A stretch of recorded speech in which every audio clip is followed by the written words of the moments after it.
Ali po sa inyo mga kababayan, this is Out for Lunch with FTV, ang inyong lunch break tambayan na may kwentuhan at usapang may saysay. Ayan, pasensya na kayo sa boses ko.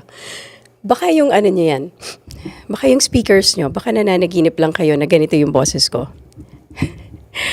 So I'm a little bit sick. I'm recovering from an illness as many Canadians now are getting sick, 'di ba? Kayo ba nagkaroon din ng flu dahil ngayon sinasabi nila there are 3 different strains of flu going around in the whole of Canada. So maaga nga daw yung pagdating ng flu season ngayon. So yung mga hindi nakapagpa-flu shot maraming natamaan ngayon. And there were even 3 kids who passed away from the flu. Kaya ang sinasabi ng mga doktor ngayon, wag niyong babaliwalain yung influenza, lalo na kung meron kayong anak na 5 years old and below because sila yung mahina pa talaga yung resistensya. So pag sila kailangan nakatutok ang inyong pagpapagaling sa kanilang flu. So definitely lots of fluids, lots of rest. Pag nagsusuka at saka nagtatae, doon medyo delikado because they can't hold the nutrients, diba? So anyway, the show must go on and we are okay, we are live. Medyo pasensya lang kayo if once in a while I'm gonna have to clear my throat. I'm okay. Thank you very much for joining us. That's why I appreciate you joining us para naman worth it ang effort, di ba? Na kahit may sakit, gagawin natin to. Basta nanonood kayo at basta pwede namin kayong samahan dito sa Out for Lunch with FTV. So it's the last few days before the Christmas break. Nakapag-shopping ba kayo last weekend? Or pag ngayon siguro kayo nag-order online, baka hindi na umabot, no? Hindi na aabot. So doon na lang sa after the holidays na matatanggap. Kayo ba kung reregaluhan kayo after the holidays, okay lang sa inyo? O kailangan ma-receive nyo talaga ng Pasko? Kasi hindi rin ako nakapag-shopping. Kasi nga may sakit at ang daming ginagawa. So I'm thinking yung mga bibigyan ko ng regalo ay baka after the holidays na lang. Pasensya na kayo. Nagpaparinig dun sa mga nag-e-expect ng regalo. Huwag kayo masyado mag-expect. Baka walang dumating. Baka ma-disappoint. Expectation daw is the root of all heartaches and disappointments. Okay, di ba? Kaya wag daw masyado mag-expect. But anyway, our question of the day for today, kasi maraming nangangarap, no, na manalo ng loto or magkaroon ng limpak-limpak na salapi, na biglang pagkagising nyo na lang, what if all of a sudden you win something? Di ba ngayong Christmas maraming raffle, maraming, sana marami pa rin. Nagbabawas na ngayon. In fact, dati yung mga Christmas party na bongga, hindi na ganun kabongga ngayon, di ba? At saka pati nga sinasabi nila yung mga team building sa mga opisina, hindi na raw masyadong ginagawa. Dahil, well, that's another conversation altogether because they're saying the dynamics of people, of employees now are changing. So, ibang usapan yan, maganda rin pag-usapan yan dahil ang sinasabi nila, dispensable na masyado ang mga empleyado na hindi na masyadong pinapahalagaan ng mga organisasyon, kaya daw hindi na masyadong nagti-team building. Dahil hindi mo na sila kailangang i-please, no? Or hindi mo na sila kailangang, pag nag-team building ka, ibig sabihin, gusto mong tumagal sa iyo yung mga empleyado mo. So that's kind of the way some companies are shifting, and that doesn't have to be all bad news. Yun yung prinsipyo natin dito We're letting you know all these things, but it doesn't mean to bear you down with bad news, diba? Kailangan, ito yung magiging armas natin so that we can plan our next moves. And not to bring us down, but just to arm us with enough information. So ito yung question of the day natin. If you all of a sudden have $1 million, pero you can only spend it in one store, okay? Saang tindahan o ano yung, you can only spend it in one place. Saan mo siya gagastusin? Siguro dagdagan natin na kailangan mong gastusin in one go. Dapat. No, in 24 hours, kailangan mong ubusin yung $1 million na pinanalunan mo. Yun ang kondisyon niya. Sa isang store mo lang siya pwedeng gamitin at kailangan mong ubusin in 24 hours. Ang saya no? May $1 million ka na kailangan mo lang ubusin in one store. I don't know.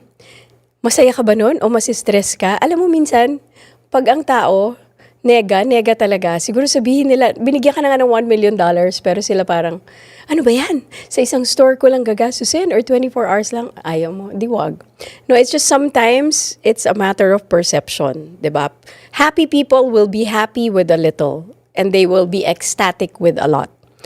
But if you've trained your mind to look at the negative, kahit na siguro limpak-limpak na salapi ang meron sa'yo, 'di ba? Wala, hindi ka talaga liligaya. So, ang ating kaligayahan ay hindi naka-angkla sa kung gaano karami ang ating pera. Of course, money helps. Okay, let's read some of the comments. Sabi ni Angel Long and McQuaid. Wow! Oo nga, ubus agad yun. Magkano isang gitara? Yung tipong pinaka high-end or yung magandang talagang bilhin kung wala kang budget. 'Di ba? Ilang gitara kaya ang $1 million sa Dean's Cafe? Sorry, I'm not familiar. What is Dean's Cafe and what can we get from Dean's Cafe? Bakit sa Dean's Cafe? Ano meron doon? Na-curious tuloy ako.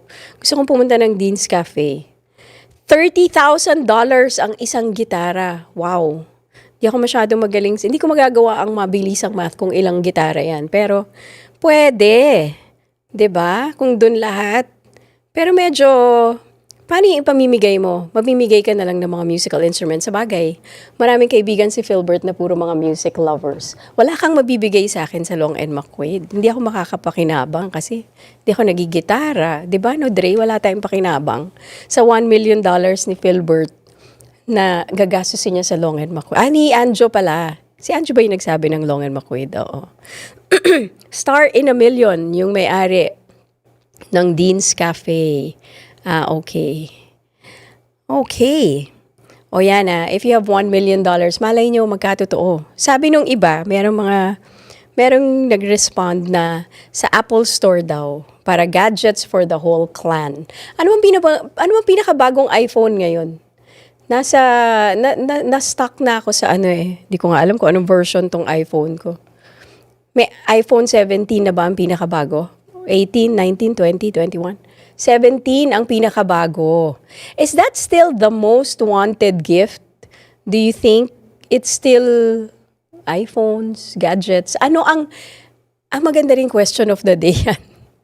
You can also answer that. Ano ang pinaka minimithi yung matanggap na regalo ngayong Pasko? Kung halimbawa si Santa, yung gustong-gusto nyo talagang matanggap ngayong Pasko.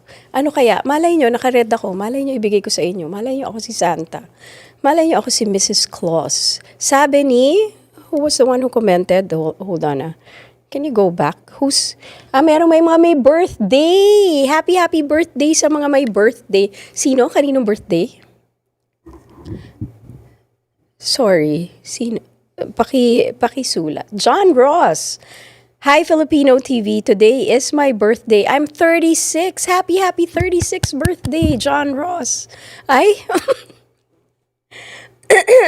Yan, ulitin natin. Happy birthday, John Ross. Pasensya na sa boses ko, but wishing you all the best for your 36th year. Ano ba ang feeling ng may birthday nang malapit sa Pasko? Kasi nakabundle ang regalo sa'yo, 'di ba? Yun na ba yung Merry Christmas, tas yun na rin yung Happy Birthday? Ang sister ko, Ate Ethel, happy birthday, and Mommy, happy birthday. They're also malapit din sa Pasko yung kanilang birthday, December 16 and December 19.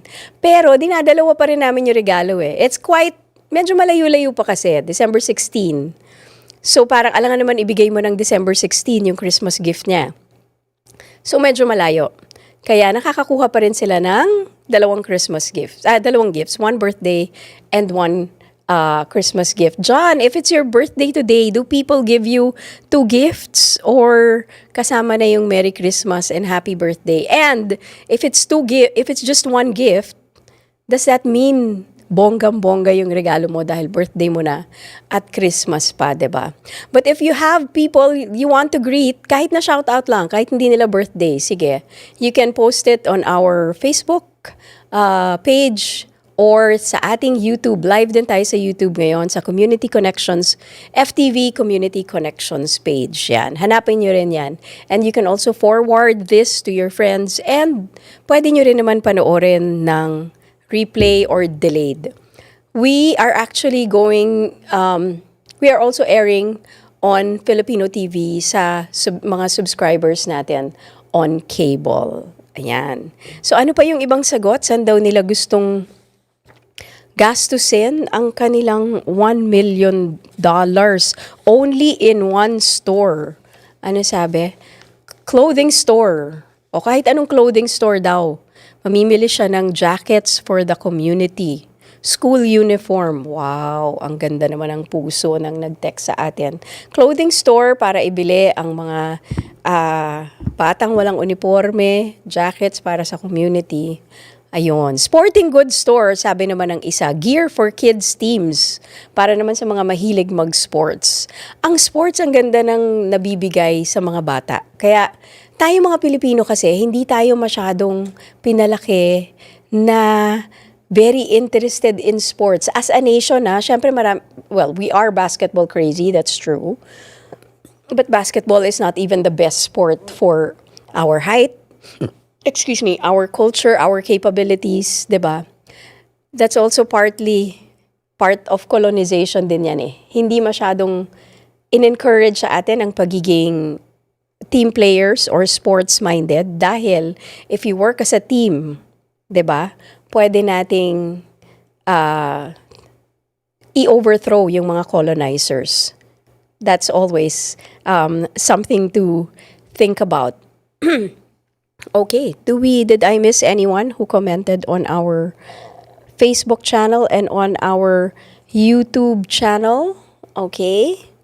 So kung wala, let's move on to our next topic. Ito, merong isang, I don't know if you know this account, no? Marami siyang followers na Filipinos. I believe he's German, no? So panoorin natin kasi meron siyang comment tungkol sa mga Pilipino at paano natin tinatanggap o hindi tinatanggap ang mga compliments. Na pag sinabihan tayo ng maganda, no? Pag sinabihan tayo na ang galing mo, ang galing ng project na ginawa mo, ang ganda ng presentation mo, ang galing ng speech mo, or ang ganda ng buhok mo, or even, physical compliments, lagi nating dinideflect. So, this is what he has to say. Let's listen. Why Filipinos can't take compliments properly? Bro, in the Philippines, giving someone a compliment, it's like starting a humble war. You say, "You're so pretty." They will go, "No, you're prettier." Then you both end up smiling and blushing like it's some kind of K-drama scene. Like, bro, just say thank you. But no, Filipinos will never take it straight. You'll say, "Oh my God, you're so good at that." They'll be like, "No, you're the one who's good." You tell someone, "Wow, you sing so well." They'll say, "No, my voice isn't that good. I was off key." And then you end up spending 5 minutes arguing who's better and more humble. It's like the national sport of the Philippines. Deflecting compliments. And what's wild? They don't do it because they don't believe you. It's because they don't want to look mayabang, arrogant, like that. It's that built-in Filipino modesty. The hiya culture. Even if you compliment their food, "Wow, that's so delicious," they'll still say, "Oh, sorry, I think it's too salty." Bro, it's perfect. Just take the win. But that's the thing. In other countries, people flex. In the Philippines, people downplay. It's not insecurity, guys. It is their way of being polite. So next time you compliment a Filipino and they deny it, don't get confused. It's not rejection. It's actually how they say thank you. Filipinos, am I right, or how would you explain it to my AFAM friends? Leave it down in the comments. I will put you guys in my...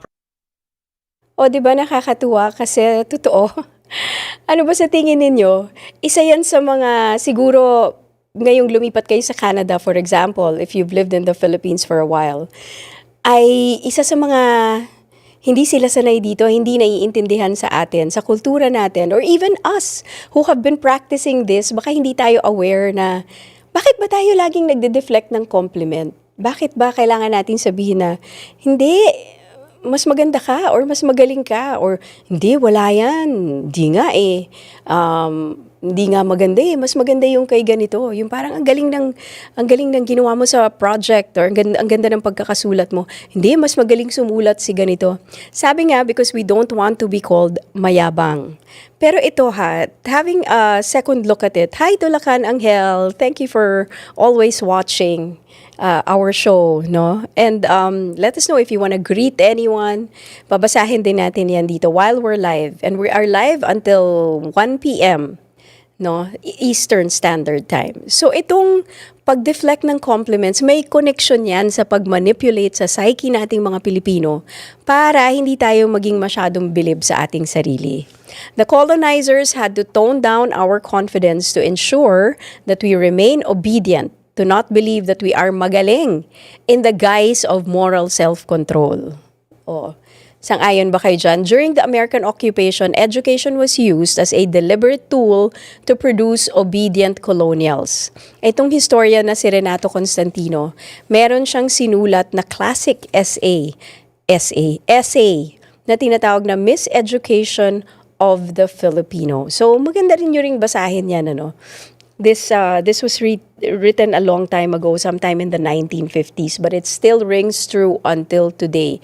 The Miseducation of the Filipino, and this is about the American public education in the Philippines. Some key points from this text is that the education under the Americans was the handmaiden of colonial policy and that its success as a colonial weapon was complete and permanent.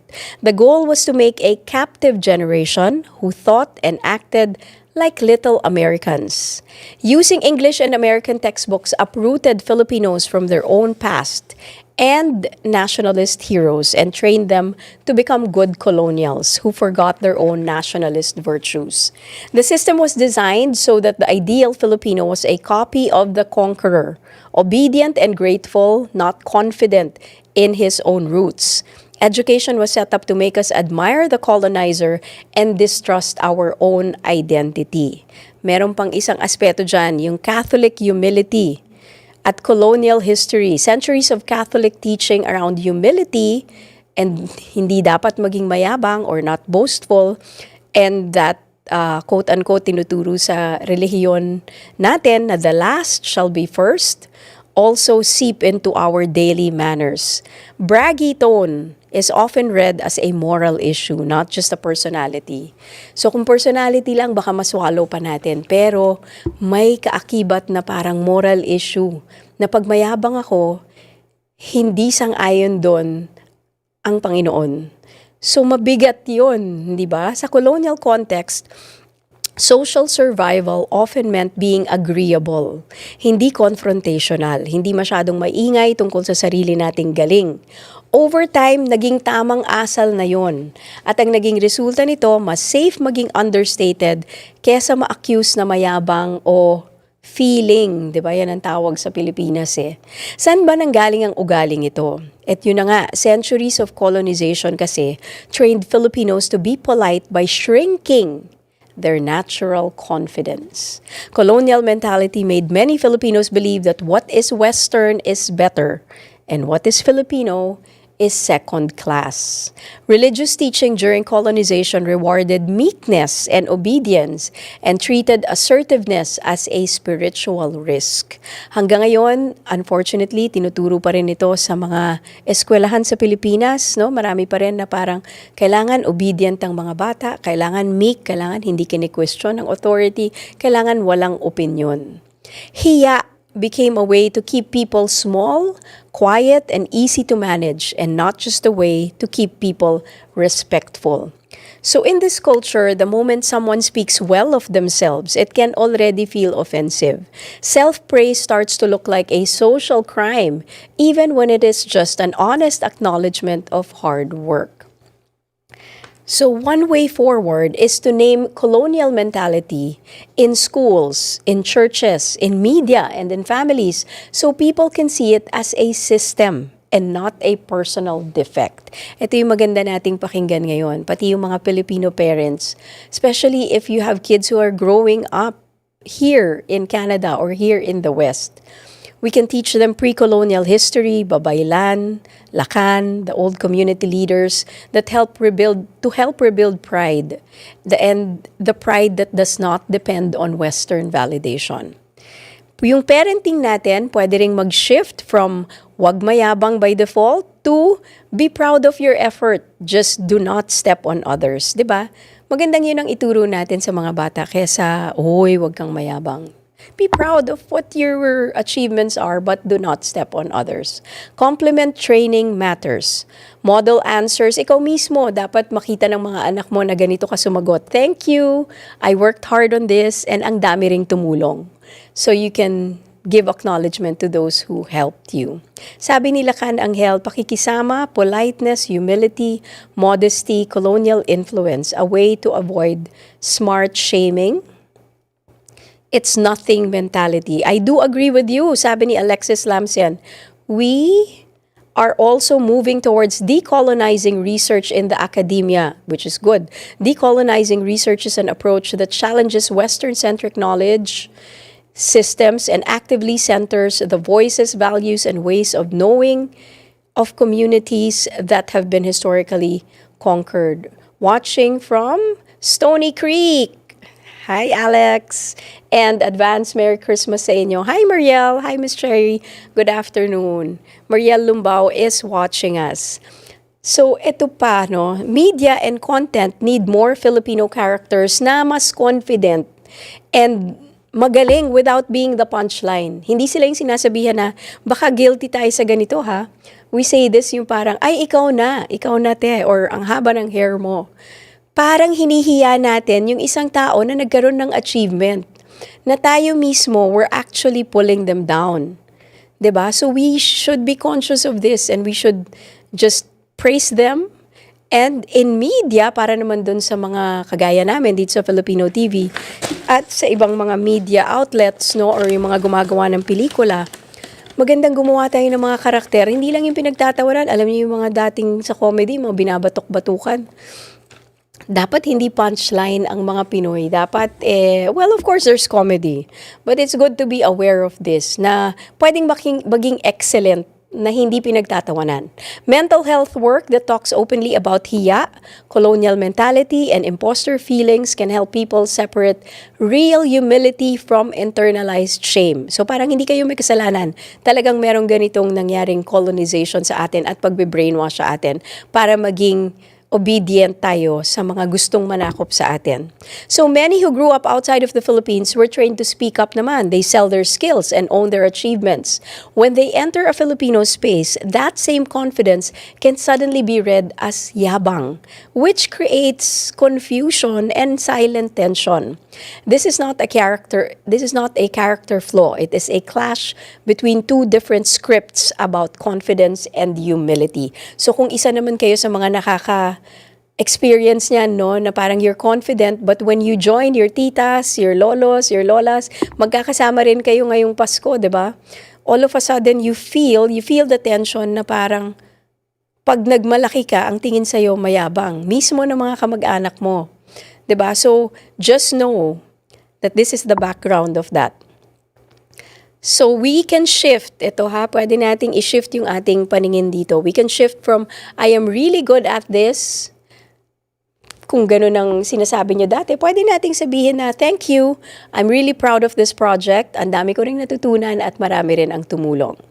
Pag pinipraise tayo, one siguro suggestion is we can say, salamat, pinaghirapan ko to, and then connect to a team or family, swerte rin ako sa mga kasama ko.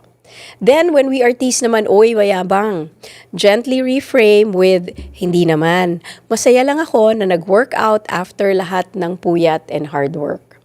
For trusted people, say clearly, hindi ako nagyayabang. I'm just practicing receiving compliments. Pwede yan ang sabihin natin. So there can be a healthy direction for the next generation.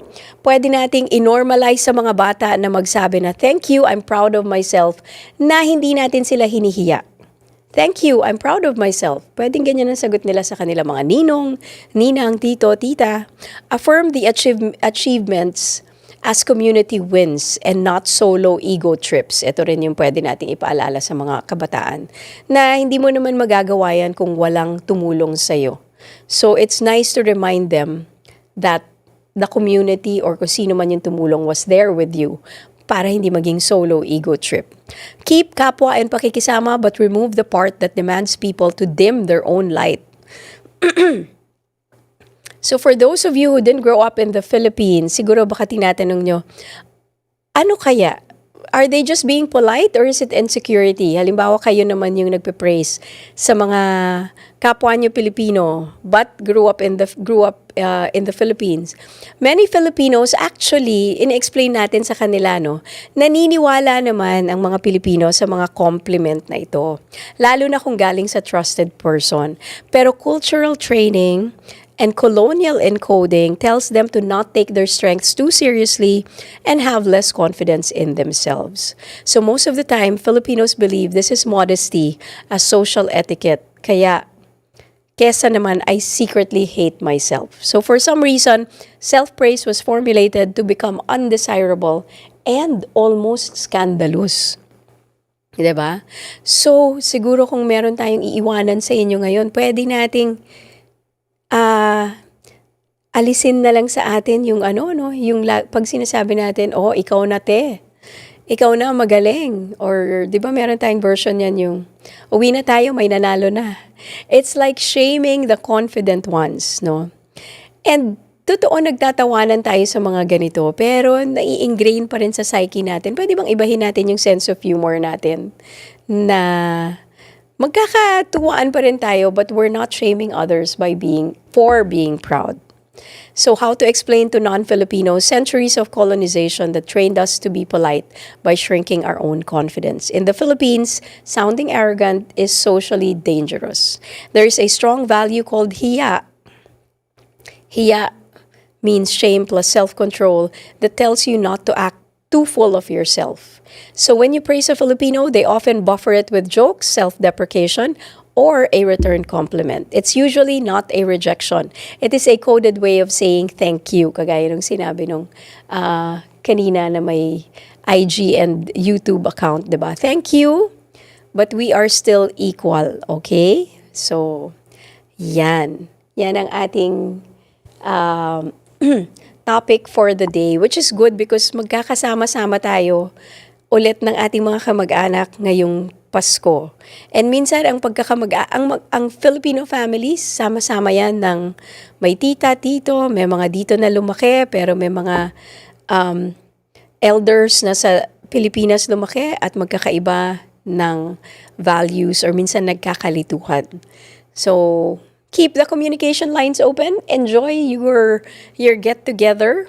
But remember, we should be proud of our achievements and don't let other people dim your shine. Diba?